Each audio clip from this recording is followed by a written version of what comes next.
தமிழகத்தில் பிளாஸ்டிக் அரிசி மற்றும் முட்டை இல்லை என அமைச்சர் விஜயபாஸ்கர் தெரிவித்துள்ளார். சென்னை தேனாம்பேட்டையில் உணவு பாதுகாப்பு மற்றும் மருந்து நிர்வாகத்துறை சார்பில் உணவு வணிகர்கள் ஆலோசனைக் கூட்டம் நடைபெற்றது. இதில் சுகாதாரத்துறை அமைச்சர் விஜயபாஸ்கர், தமிழ்நாடு வணிக சங்கங்களின் பேரமைப்பு தலைவர் விக்ரமராஜா மற்றும் வணிகர்கள், உணவு விடுதி உரிமையாளர்கள் பங்கேற்றனர். முன்னதாக செய்தியாளர்களை சந்தித்த அமைச்சர் விஜயபாஸ்கர், உணவு பாதுகாப்பை உறுதி செய்வது குறித்து ஆலோசனை நடைபெற்றதாக தெரிவித்தார். பல்வேறு உணவு மாதிரிகள் சோதனை செய்யப்பட்டு பிளாஸ்டிக் அரிசி, முட்டை தமிழகத்தில் இல்லை என்பது உறுதி செய்யப்பட்டதாக தெரிவித்தார். இது தொடர்பாக மக்கள் சந்தேகம் தெரிவித்தால் நடவடிக்கை எடுக்கப்படும் என்று கூறினார்.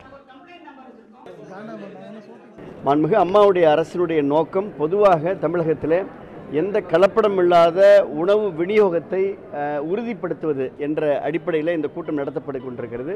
அதே நேரத்தில் உணவு பாதுகாப்பு என்ற பெயரில் நம்முடைய வியாபார பெருமக்கள், வணிக பெருமக்கள் அவர்களுக்கு இருக்கக்கூடிய சில குறைகள் அதை களைகின்ற நோக்கமாகவும் இந்த கூட்டம் இன்றைக்கு ஏற்பாடு செய்யப்பட்டிருக்கிறது.